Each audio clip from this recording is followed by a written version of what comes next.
ఆడదయ్యే వేళ నీ అందమంతా ఎండ కన్ను దాటి గుండెలోకి వస్తావా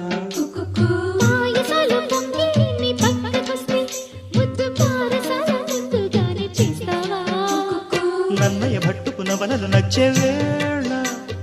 కౌగిలి పర్వం కొత్తగా రాస్తావా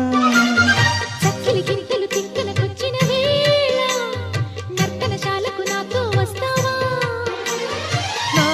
ఎదలో పొదలో సందేహమెందుకు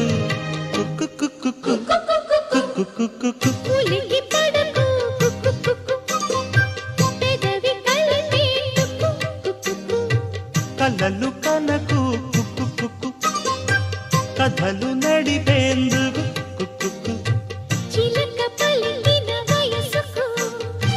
వయస్సు